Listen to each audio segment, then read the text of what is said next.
Hi kids and hi parents. I hope everybody's had a great week. I know I have. I'm currently in Omro, Wisconsin.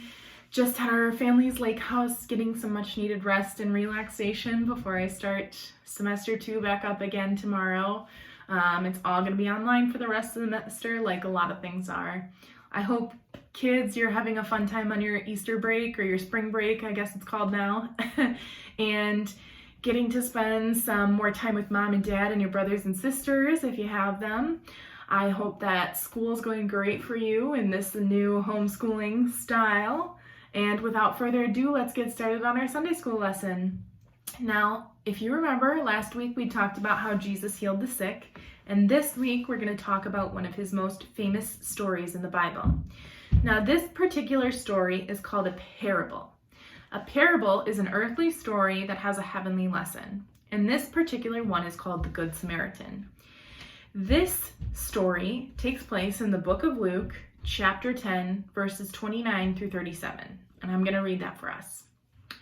But he wanted to justify himself, so he asked Jesus, "Who is my neighbor?"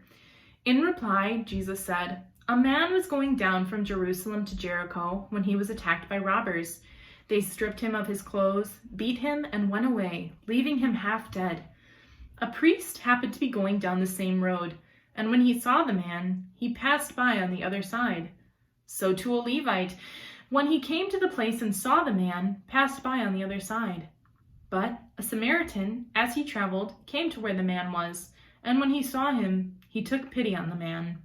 He went to him and bandaged his wounds, pouring on oil and wine. Then he put the man on his own donkey, brought him to an inn, and took care of him. The next day he took out 2 denarii and gave them to the innkeeper. 'Look after him,' he said, 'and when I return I will reimburse you for any extra expense you may have.' Which of these 3 do you think was a neighbor to the man who fell to the hands of the robbers?" The expert in the law said, "The one who had mercy on him." Jesus told him, "Go and do likewise." So, in this story, we learn that Jesus wants us to love not only our neighbors, but strangers as well. Jesus also wants us to be nice and help whenever we can. Since the man in this parable was a Samaritan, and he was a good man because he helped the hurt man, we call this parable the Good Samaritan. Now, back in Jesus' day, the Jews only believed that other Jewish people could be considered their neighbors. And they especially didn't like Samaritan people. So Jesus demonstrated that acting like a neighbor is not exclusive to the Jewish people, and that the Samaritan was a better neighbor to the man who fell than the Jews who ignored him. Now, how can we imitate Jesus from this story? Well, we know that God loves all people regardless of financial situation, race, religion, and anything else. God loves us regardless of anything. So one of the ways that we can imitate Jesus is to demonstrate our love for all people. Now, how are ways we can do this? Well, 2 very specific examples of how we can do this is by standing up when we hear people speaking badly about other people's races or religions, and making sure that we are extra nice to everybody.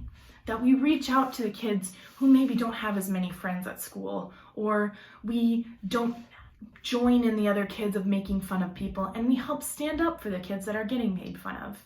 It's just little ways like this that we can imitate Jesus in our day-to-day life. Another way that we can imitate loving our neighbor is by helping whenever we can. We can do this at home, we can do it at school, we can do it wherever. Some examples of how we can do this is helping mom bring the groceries in from the grocery store, or holding the door open for elderly people, or sending out thank you cards, or I miss you cards, or anything else like that that shows that we are showing love for other people.